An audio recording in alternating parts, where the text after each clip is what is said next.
Eh bien, bonjour, bienvenue sur la chaîne YouTube Scol Mathématiques. L'objectif de cette vidéo est de vous présenter cette équation, racine carrée de x-1 le tout carré plus 9 qui est égal à 2x-2. Alors cette équation est présente dans le sujet de l'épreuve anticipée de mathématiques Métropole 2026. Cela correspond à la question 4 de l'exercice numéro 3 où l'on vous demande d'établir cette équation. Et vous avez ici cette question numéro 5 où on vous demande de vérifier que le réel 1 plus racine carrée de 3 est solution de l'équation E. D'accord? Donc ce n'était pas très compliqué. Il suffisait notamment ici dans la première expression de remplacer x par 1 plus racine carrée de 3. On obtenait un nombre. On refaisait cette opération avec 2x moins 2, c'est-à-dire qu'on remplaçait x par 1 plus racine carrée de 3 et on devait obtenir le même nombre. Il y avait égalité entre les deux. Donc 1 plus racine carrée de 3 était bien solution de l'équation E. Si vous voulez une correction détaillée de l'exercice numéro 3, je l'ai fait au format vidéo, vous avez le lien ci-dessus. D'accord? Ce n'est pas l'objectif de la vidéo. L'objectif de la vidéo, c'est de se dire, j'ai envie de modifier cette question numéro 5 et d'aller un petit peu plus loin. Au lieu de dire vérifier, on va dire démontrer que le réel 1 plus racine carrée de 3 est la solution unique de l'équation E. Et à travers donc cette présentation, le but aussi est de vous montrer que cet exercice de résolution est tout à fait accessible à un élève de spécialité mathématiques. Alors évidemment, c'est un peu plus compliqué, mais c'est tout à fait réalisable par un élève de première. Alors quand on est face à ce genre d'équation, il faut déterminer si cette équation est valable pour n'importe quelle valeur de x. En fait, il faut décoder quelles sont les contraintes que j'ai sur cette équation. Première contrainte.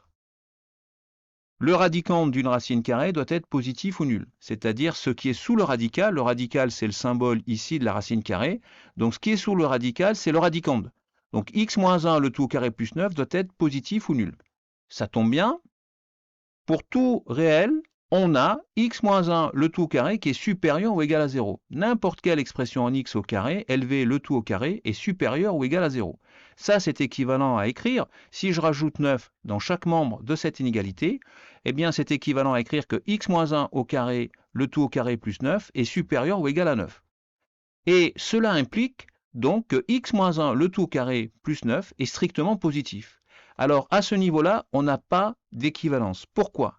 Parce que si on a une expression qui est supérieure ou égale à 9, cela implique automatiquement que cette même expression est strictement positive. Par contre, ce n'est pas parce que cette expression est strictement positive qu'elle serait alors supérieure ou égale à 9. Donc ici, il n'y a pas d'équivalence, il n'y a pas de double implication. Petit détail technique, mais qui est important. Donc, bonne nouvelle, pour n'importe quelle valeur de x moins 1 le tout au carré plus 9 est tout le temps strictement positif. On n'a pas de contrainte, ça marche pour n'importe quelle valeur de x. On va voir maintenant la deuxième contrainte. De plus, on sait qu'une racine carrée est positive ou nulle. Donc cette racine carrée est positive ou nulle. Donc 2x moins 2 est supérieur ou égal à 0, automatiquement, puisqu'elle est égale, 2x moins 2 est égal à cette racine carrée.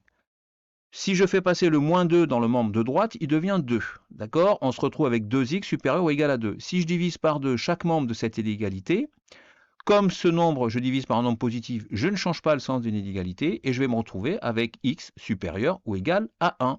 J'ai donc ici, au niveau des valeurs de x, déterminé sur quel intervalle cela peut marcher. En conclusion, le domaine de validité de l'équation E, qu'on appelle aussi ensemble de définition de l'équation E, qui est égal à df, eh bien, il correspond à l'intervalle suivant, 1 crochet fermé plus l'infini crochet ouvert. Donc cette équation ne peut fonctionner que sur cet intervalle de définition. Donc s'il y a des solutions, elles ne peuvent se trouver que dans cet intervalle-là. Si vous trouvez des solutions qui ne sont pas dans cet intervalle, elles ne sont pas acceptables. D'accord? Ça, c'est très important. Donc je vais faire un bilan de cette première partie. On a notre équation E et notre ensemble de définition qui est égal à 1 crochet fermé plus l'infini crochet ouvert. La deuxième stratégie, la deuxième étape maintenant, ça va être de se débarrasser du radical, de la racine carrée. Pour cela, je vais élever au carré chaque membre de cette égalité. Je vais donc me retrouver avec x moins 1 le tout au carré plus 9 qui est donc égal à 2x moins 2 le tout au carré. Donc qu'est-ce que je vais utiliser? Je vais utiliser l'identité remarquable a moins b au carré qui est égal à a au carré moins 2ab plus b carré. C'est ce que je fais ici.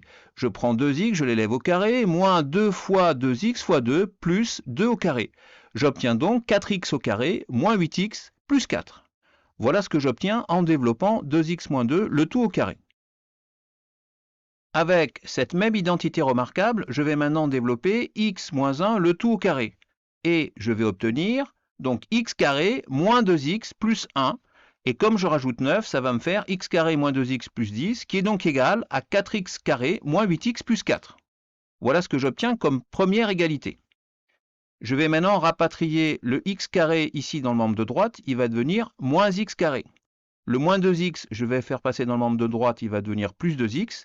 Et le plus 10 va devenir moins 10. Je vais donc me retrouver 4x carré moins x carré, ça va me donner 3x carré.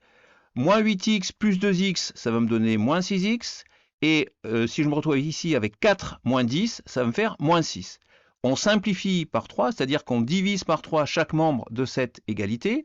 Donc 3x carré divisé par 3, ça me fait x carré. Moins 6x divisé par 3, ça fait moins 2x. Moins 6 divisé par 3, ça fait moins 2. Et 0 divisé par 3, ça fait 0. Alors pourquoi je fais ça? Parce que je vais me retrouver avec des coefficients beaucoup plus petits, donc une équation du second degré beaucoup plus facile à résoudre. Je rappelle qu'on va faire ça sans calculatrice. Et on va voir que c'est tout à fait possible.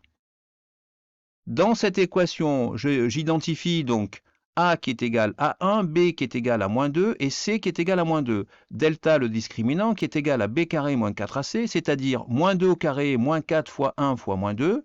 Ça nous donne moins 2 au carré 4. Moins 4 fois moins 2, ça fait 8. 8 plus 4, 12. Donc le discriminant est égal à 12. J'ai un discriminant qui est strictement positif. J'ai donc deux solutions réelles. Je me retrouve avec x1 qui est donc égal à moins b moins racine de delta sur 2a. Alors attention, comme b est égal à moins 2, eh bien moins b ça fait plus 2, moins racine carrée de 12, le tout divisé par 2 fois a vaut 1, donc ça fait 2. Racine carrée de 12, c'est racine carrée de 4 fois 3. Donc ça fait racine carrée de 4 fois racine carrée de 3. Racine carrée de 4, ça fait 2. Donc au final, racine carrée de 12, c'est 2 racine carrée de 3. Donc 2 moins 2 racine carrée de 3, le tout divisé par 2. Je simplifie, ça me donne 1 moins racine carrée de 3. Je trouve maintenant la deuxième solution. x2 qui est donc égal cette fois à moins b plus racine carrée de delta sur 2a, c'est-à-dire 2 plus racine carrée de 12 sur 2, soit, d'après ce qu'on a calculé précédemment, je rappelle que racine carrée de 12, c'est 2 racine carrée de 3, ça me fait 2 plus 2 racine carrée de 3, le tout divisé par 2, soit 1 plus racine carrée de 3. On renvoie que dans ces deux solutions possibles, en fait, on pourra en prendre qu'une seule. Parce que sans être un grand champion de calcul mental, on voit tout de suite que 1 moins racine carrée de 3, ça va être plus petit que 1. La seule solution qui rentre dans cet intervalle 1 crochet fermé plus l'infini crochet ouvert, c'est x2. Donc x1 est inférieur strictement à 1, x2 est strictement supérieur à 1, donc la solution c'est bien 1 plus racine carrée de 3, c'est l'unique solution de cette équation E. Et bien voilà, j'espère que cette vidéo vous a plu et je vous dis donc à bientôt sur la chaîne YouTube Skol Mathématiques.